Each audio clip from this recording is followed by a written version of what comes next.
ఏం పిల్లో ఏం పిల్లడో చిత్రంతో టాలీవుడ్ కి హీరోయిన్ గా పరిచయం అయింది ప్రణీతా సుభాష్.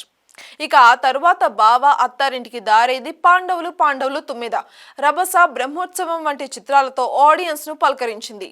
ఇక తాజాగా ఈ బ్యూటీ తన ఫ్యాన్స్ కి సర్ప్రైజ్ ఇచ్చిందనే చెప్పాలి. తాను మరోసారి ప్రెగ్నెంట్ అయ్యాను అంటూ ఇన్స్టాగ్రామ్ వేదికగా ప్రకటించింది. ఇక బేబీ బంప్ ఫోటోలను షేర్ చేస్తూ ఈ గుడ్ న్యూస్ చెప్పింది.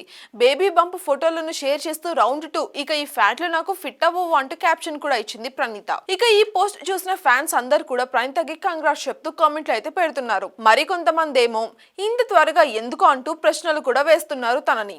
ఇక తెలుగుతో పాటు కన్నడ, తమిళ్, మలయాళం, హిందీలో కూడా పలు సినిమాలలో నటించి మెప్పించింది ప్రణీత.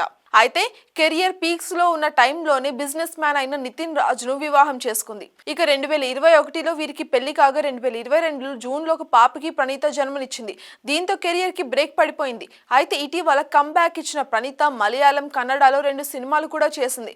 ఇక కెరియర్ మళ్ళీ బిజీ అవుతున్న వేళ ఫ్యాన్స్ ఇలాగ షాక్ ఇచ్చింది. ఇక తెలుగు డి డాన్స్ షోలో కూడా ఇటీవల కొన్ని ఎపిసోడ్లకి జడ్జిగా కూడా ప్రణీత అయితే ఉంది.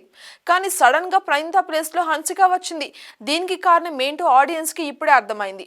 ప్రస్తుతం కన్నడ ఇండస్ట్రీ నుంచి వచ్చి టాలీవుడ్ లో పాగా వేసిన హీరోయిన్లు చాలా మందే ఉన్నారు. రష్మిక మందాన, నభా, నటేష్, శ్రద్ధ, శ్రీనాథ్, ఆశిక, రంగనాథ్ వంటి హీరోయిన్లు వరుసగా అవకాశాలు కూడా దక్కించుకుంటున్నారు.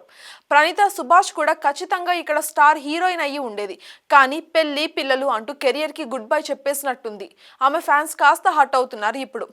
ఎందుకంటే మహేష్ బాబు, జూనియర్ ఎన్టీఆర్ వంటి స్టార్ హీరోల పక్కన ప్రణీతకి అవకాశాలు కూడా వచ్చాయి.